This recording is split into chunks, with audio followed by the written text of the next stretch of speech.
Grief has a way of hollowing out a room. That morning, the church smelled of lilies and polished wood, but to me it reeked of endings. My mother's casket lay at the front, draped in white roses, while mourners shifted in their seats, whispering about how strong the Anderson family looked. They didn't know. They couldn't know, because strength had never been the truth of our family. Control, yes. Appearances, always. But strength? That was my mother alone. And now she was gone. I sat in the second row, hands folded so tightly my knuckles turned white. Every memory of her flashed behind my eyes. The way she hummed while cooking, the gentle way she smoothed my hair even when her own life was in shambles. She was the only person who ever made me feel seen. And without her, I felt invisible. Invisible, that is, until my brother opened his mouth. He was supposed to give a eulogy, something about honor, love, legacy. Instead, he stood tall at the pulpit, his suit perfect, his tie glinting under the light, and turned my mother's funeral into a stage. "I suppose every family has its weak link," he said, his voice dripping with false grief. "Ours was Linda." My chest tightened. The air left the room. People gasped softly, but he pressed on, eyes cold as steel. Mother carried this family. I carried this family. But Linda? She wandered through life with no purpose, no drive, no contribution. Even today, she sits here like a child, a burden instead of a blessing. The words cut deeper than any blade. At my mother's funeral, on the day we were supposed to say goodbye, he buried me with her. I stared at him, jaw trembling, but I didn't rise. Not yet, because somewhere inside the pain, something dark and sharp began to form. A vow. He thought I was useless. He thought I had no purpose. He was about to learn how wrong he was. And if you've ever been underestimated by the people who should have loved you most, don't scroll away. Like this video, subscribe, and tell us where you're watching from. Because this story isn't just about betrayal. It's about revenge. The service ended with polite hymns and carefully folded tissues. But my brother's words clung to me like tar. I avoided the crowd of sympathetic faces, the hollow condolences, and slipped outside into the cold air. That's when I saw him. My brother, standing under the shadow of the church steeple, speaking with a lawyer. Their voices were hushed, serious, and when they noticed me, they went quiet. He straightened his tie and gave me a look that made my stomach twist. Not remorse, not grief, calculation. And in that moment, I understood. The funeral was just the beginning. The real war hadn't even started yet.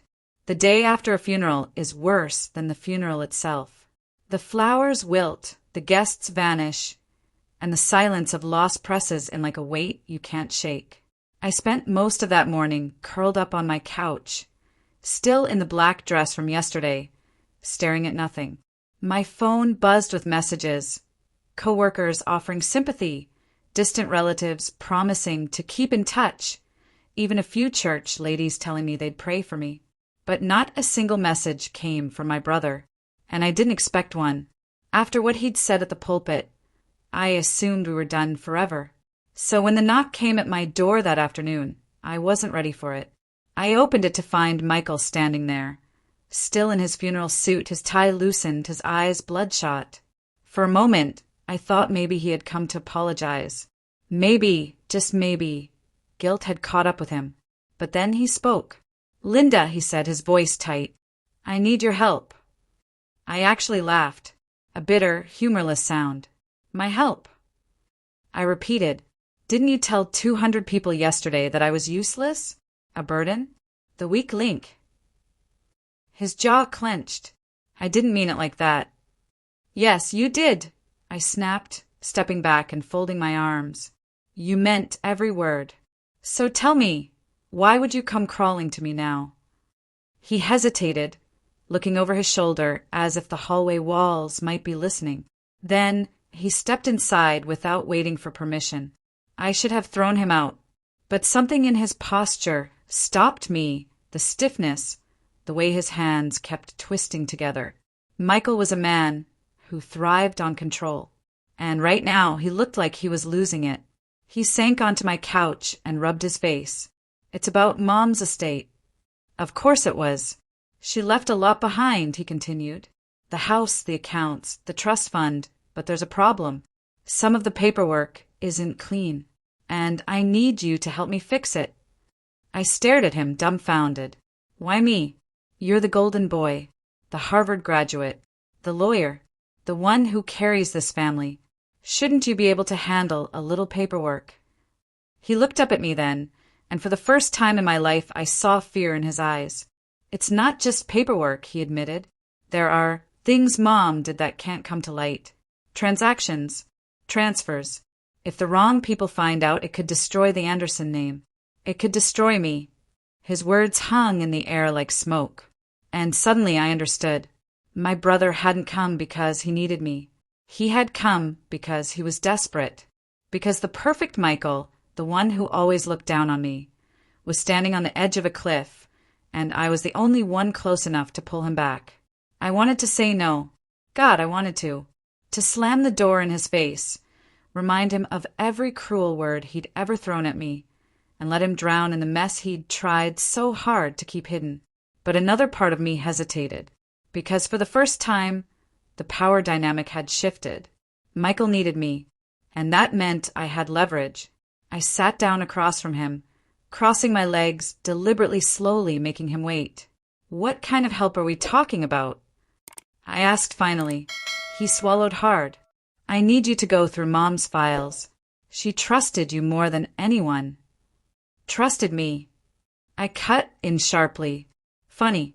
Yesterday you made it clear she only trusted you. He flinched. Linda, please. I don't have time to argue. There are bank accounts, documents hidden in the house. If I try to move them alone, people will ask questions. But you're invisible. No one will suspect you. Invisible. The word burned. And yet he was right.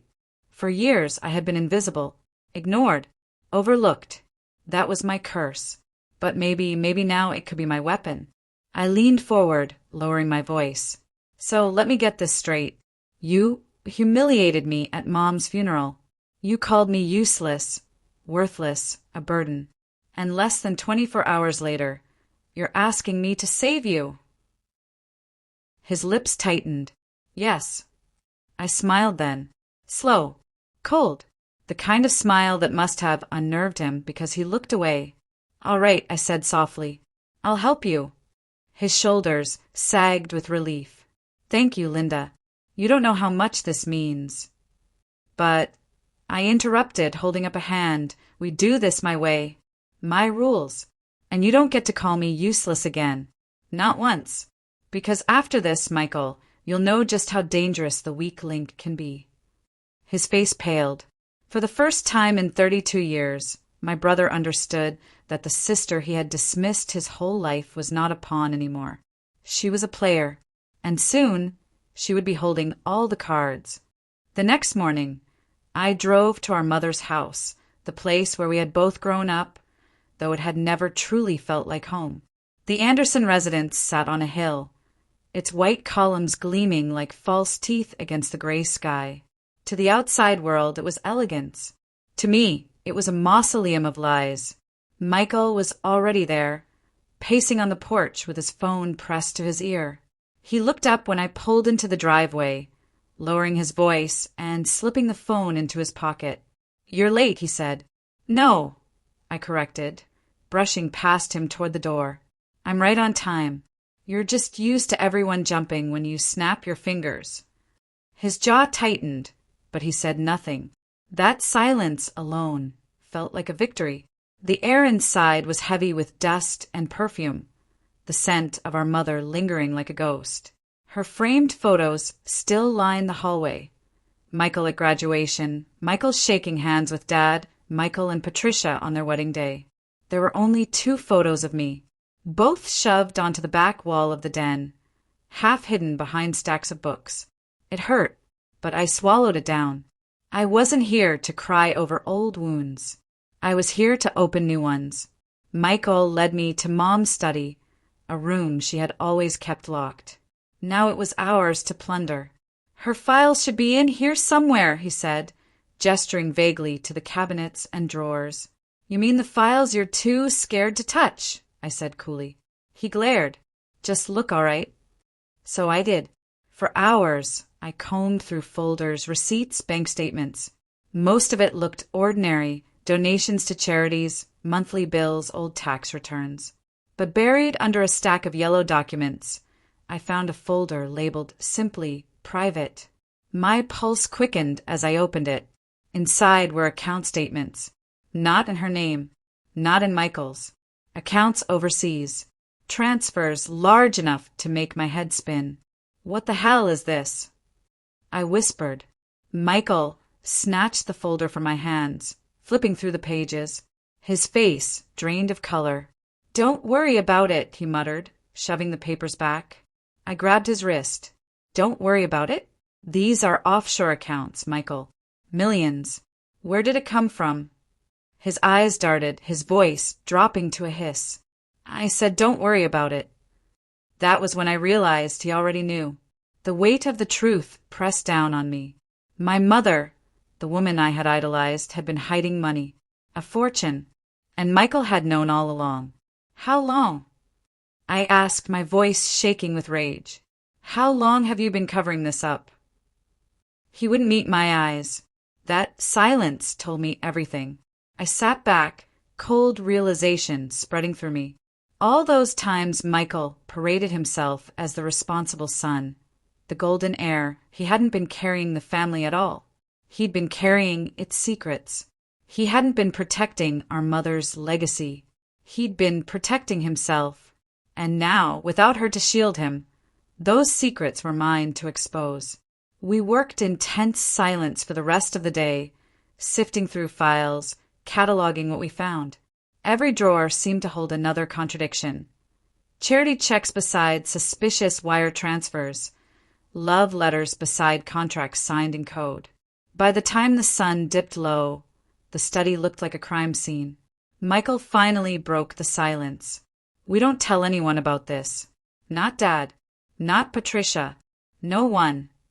I laughed bitterly. You think you can bury this like you buried me at Mom's funeral? No, Michael. This isn't just paper. This is dynamite. And one wrong move. I snapped my fingers. Everything you built goes up in flames. His face twisted. Don't threaten me. I'm not threatening, I said softly, leaning close. I'm promising. That night, I didn't go back to my apartment. Instead, I stayed in the house, poring over the documents, long after Michael stormed off. The deeper I dug, the clearer it became. Our family wasn't just flawed. It was rotten. And if Michael thought he could use me as his pawn, he was dead wrong. Because now I had the one thing I had never had before. Leverage. And I was going to use it. The following days felt like playing chess against someone who had always thought you were a pawn. Michael strutted around the house as if he still controlled the board, barking orders to Patricia over the phone, taking hushed calls with lawyers in the study. But every time he glanced at me, I saw the flicker in his eyes. Worry, because I held the folder now. And with every page I studied, the noose around his neck tightened. The files told a story darker than I'd imagined. Offshore accounts hidden under shell companies.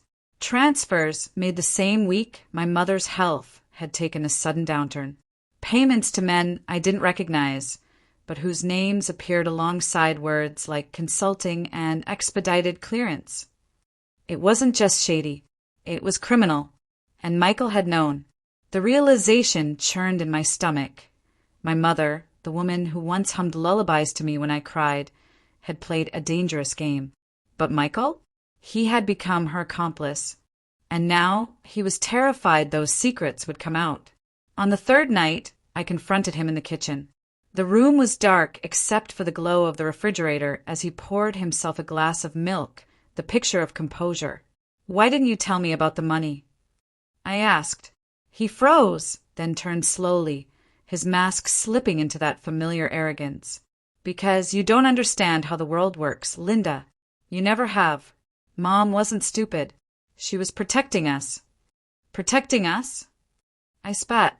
From what? Paying taxes? From accountability? Or was she protecting you, so you could keep your precious reputation spotless? His eyes flashed. Careful. I stepped closer, lowering my voice. No, you be careful. Because for the first time in your life, Michael, you don't hold the power. I do. And you'll treat me with respect, or I'll make sure every last secret in that folder ends up on a reporter's desk. For a moment, the kitchen was silent except for the hum of the fridge. Then, for the first time, I saw it, not anger, not arrogance, but fear. And it was intoxicating. The next morning, I tested my leverage. At breakfast, Patricia joined us. She tried to make polite conversation, but Michael was tense, his hand gripping his coffee cup like it was a lifeline. I let the silence stretch before casually placing the folder on the table. So, I said, flipping it open as if it were nothing more than a recipe book. Should I tell Patricia about the little nest eggs Mom left scattered around the world? Or do you want to? Patricia's eyes widened. Nest eggs? What is she talking about? Michael shot me a glare that could have burned holes through steel. Linda, enough. But I only smiled, closing the folder with a snap. Relax, brother. Your secret's safe for now. Patricia looked between us, suspicion etched across her face. And in that moment I knew the cracks in his perfect marriage had begun. That afternoon I took another step. I called Anna, our cousin, the one who had always been half in, half out of family politics. She listened quietly as I told her just enough to spark curiosity. Linda, she whispered, if this is true, the Anderson name could implode. Good, I said simply, because that was the point. By the end of the week, Michael was unraveling. His phone calls grew shorter, sharper. His temper flared at the smallest things. Once, I caught him staring at me from across the hallway, his eyes dark with hate. But hate didn't scare me anymore. For the first time, I wasn't the one being underestimated. I was the one being feared. It all came to a head on Friday night. Michael cornered me in the study, slamming the door shut behind him. Enough games, Linda, he hissed. You think you're clever, but you're playing with fire. If those files leak, we both go down. I rose slowly from the chair, clutching the folder to my chest. No, Michael. If they leak, you go down. I'll just be the sister who told the truth. He took a step closer, his face inches from mine. You're bluffing. I met his stare with a cold smile. Try me. For a long moment, neither of us moved. Then he stepped back, his mask cracking. You'll regret this, he whispered.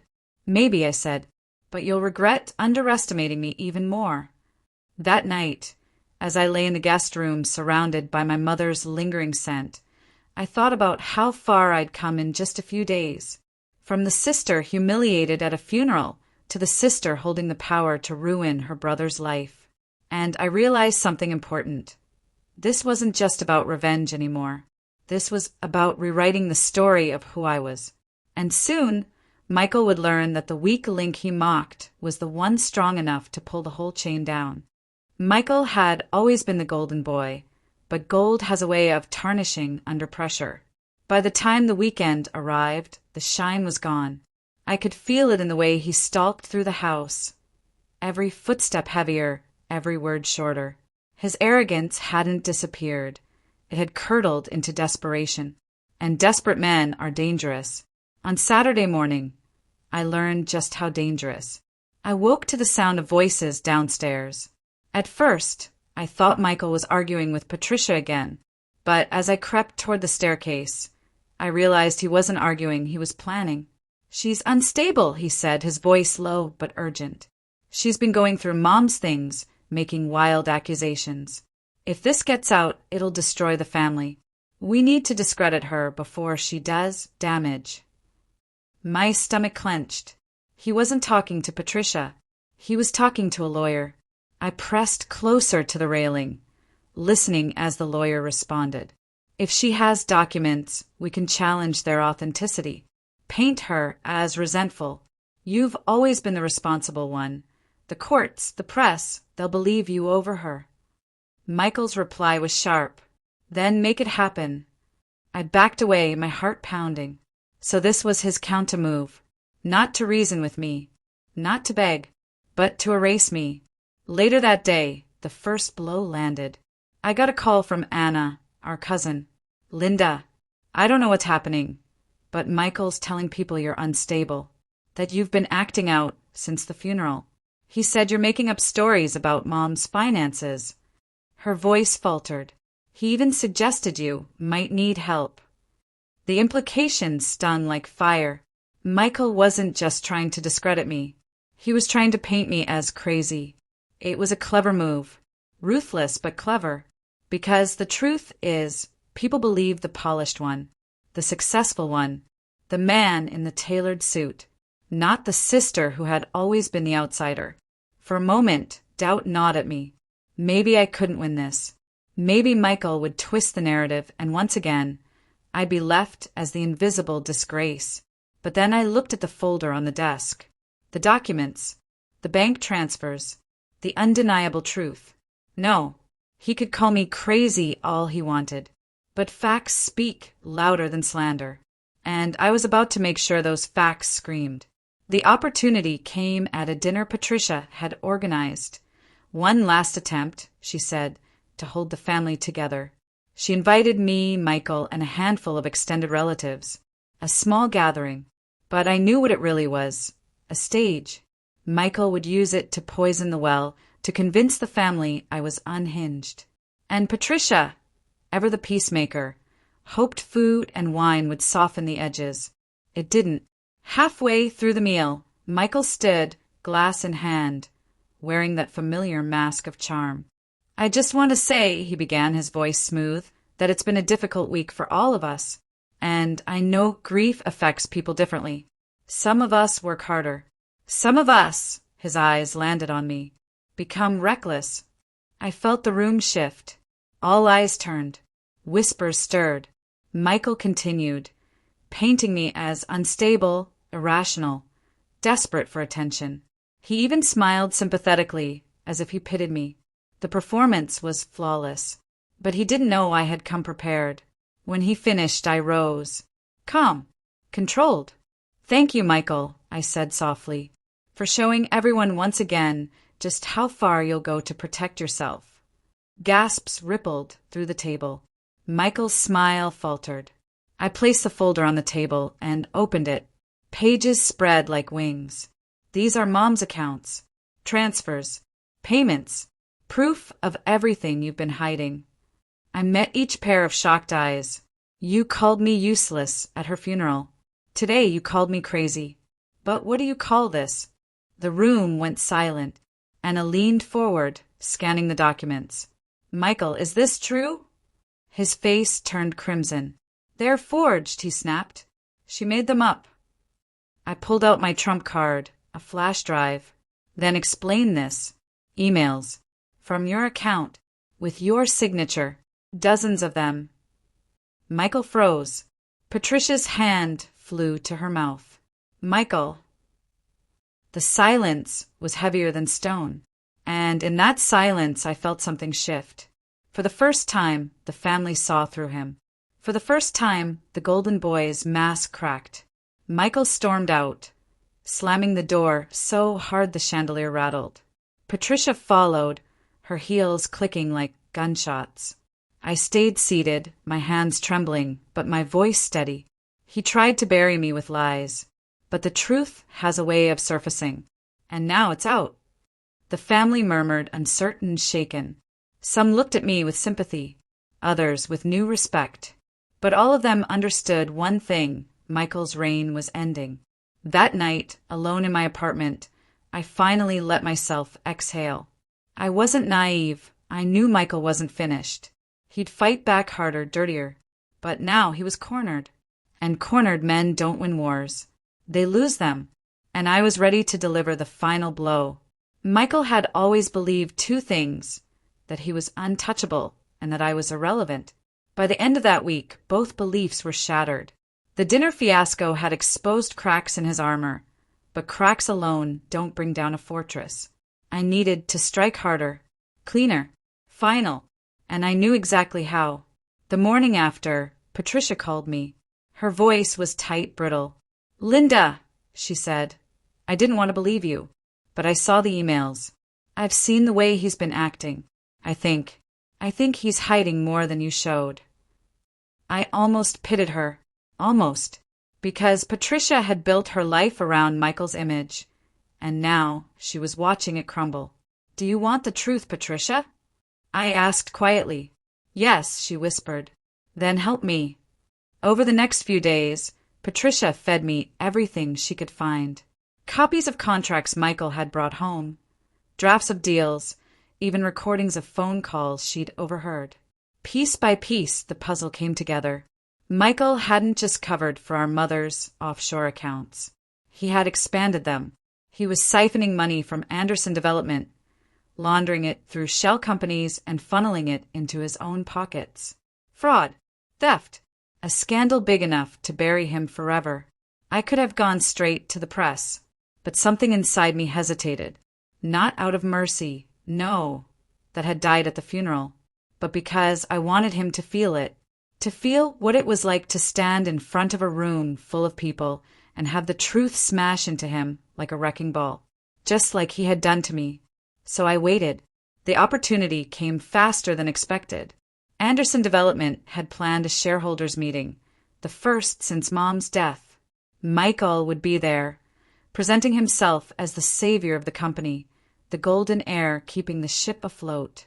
I knew better, and I was going to make sure everyone else knew too. The day of the meeting, the boardroom glistened with wealth. Glass walls, polished oak tables, leather chairs filled with the city's most powerful investors. Michael stood at the front, flawless in his navy suit, smiling like the devil himself. "Ladies and gentlemen," he began smoothly, "I know recent weeks have been turbulent, but I assure you, the Anderson legacy remains strong. Under my leadership, we will emerge from this stronger than ever." Applause rippled through the room. I waited until it died. Then I stood. "Funny," I said, my voice cutting through the silence, "because I have documents that say otherwise." Every head turned. Michael's smile faltered. "What are you doing here?" he hissed. "Exposing you," I said simply. I walked to the front, my heels clicking against the polished floor. From my bag, I pulled a stack of documents, contracts, bank records, Patricia's recordings. I laid them across the table one by one. Like cards in a game I had already won. "This," I said, pointing to a transfer slip, "is your signature authorizing funds into a fake consultancy. And this," I held up a recording, "is your voice admitting it." Gasps echoed around the room. Investors leaned forward, eyes wide. Cameras from the press. Yes, Patricia had tipped them off, clicked furiously. Michael's face turned ashen. "These are lies," he stammered. "Forgeries. She's unstable. She's been harassing me since the funeral." "Really?" I cut in, smiling coldly. "Then explain why your own wife provided these files."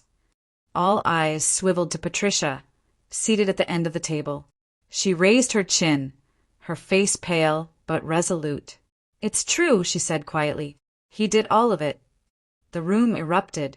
Shouts, whispers, investors demanding answers. Michael spun, betrayal etched across his face, but Patricia didn't flinch. And in that moment, I knew it was over. The fallout was immediate. By the end of the meeting, the board voted to suspend Michael. Reporters flooded the lobby with headlines already written. "Golden Heir falls, Anderson Empire in ruins, sister exposes family scandal." By nightfall, investigators were at his door. The same night police had once come for our father, now they came for Michael. Fraud, embezzlement, money laundering. The charges stacked higher than the skyscrapers he once bragged about building. And I was there, standing on the sidewalk, watching as the brother who had called me useless at our mother's funeral was shoved into the back of a police car. His eyes met mine through the glass. Fury, hatred, fear. I only smiled. The weeks that followed were chaos for the Anderson name. The empire my grandfather built was sold off piece by piece, investors clawing back what they could. Patricia filed for divorce, finally free of the chains she had tied herself to. And me? For the first time in my life, I was free too. Not just from Michael, or my father, or the toxic legacy of the Andersons. Free from their shadow, from the label of disgrace they had carved into me. Because now, the world didn't see me as the weak link. They saw me as the one who broke the chain. Months later, I stood in front of a new building, not Anderson Developments, but mine. A small studio, sunlight spilling across the glass windows, my name etched on the plaque by the door. Linda Anderson Studios. I walked inside, walls lined with my artwork, spaces filled with color and life. Students laughed as they painted. Families stopped to admire. It wasn't an empire, but it was mine, built on truth, not lies. And as I stood there, I thought of my mother, of the lullabies, the gentle hands, the way she had seen me when no one else did. I whispered into the empty air, "I made it, Mom." And for the first time, I believed it. Revenge hadn't just destroyed Michael. It had rebuilt me. And that was the sweetest victory of all.